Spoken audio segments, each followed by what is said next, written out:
Hi friends, welcome to my channel wow Amrutha. ఈరోజు సల్లమిరపకాయలు చేస్తున్నాము. చూసారు కదా, సల్లమిరపకాయలు అయితే ఎలా ఉండాలి. ఇలాంటి సల్లమిరపకాయలు కొనుక్కోవాలి.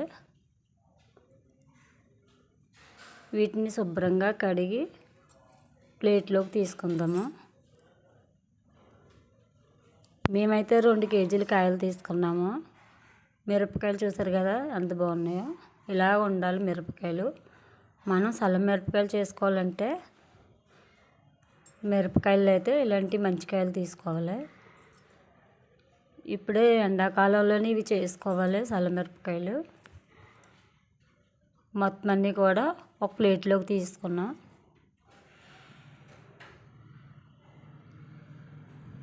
రెండు కేజీల మిరపకాయలకి మేము 2 లీటర్లు పెరుగు తీసుకున్నాము.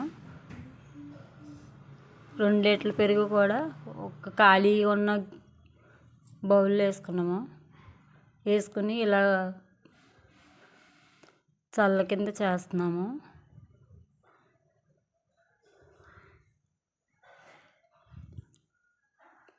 మొత్తం అంతా మిరగాయలకు పట్టుకునేలా ఉంటుంది అనేసి ఇలాగ చేస్తున్నాము.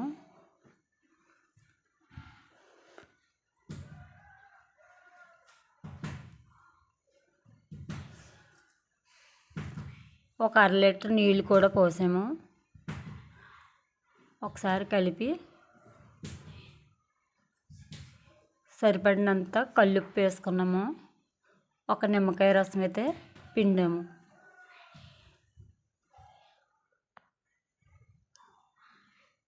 ఉప్పు మజ్జిగ సరిపడగా వేసుకోవాలి.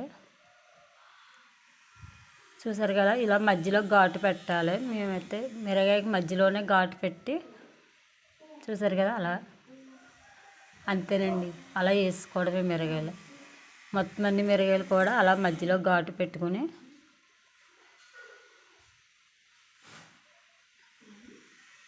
వేసుకోవడమే. ఒక ఘాటే పెట్టాలండి మధ్యలో.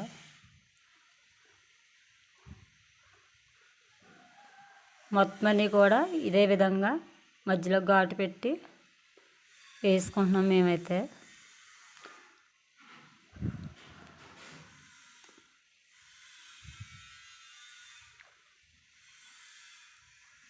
ఈ ఎండకి బాగా ఎండితేనే బాగుంటాయండి. ఎండాకాలంలోనే చేసుకోవాలి ఇవి. మొత్తం అన్నీ కూడా ఇలా మజ్జిగలో ఒకసారి ముంచి ఒక ప్లాస్టిక్ డబ్బాలో వేసుకుని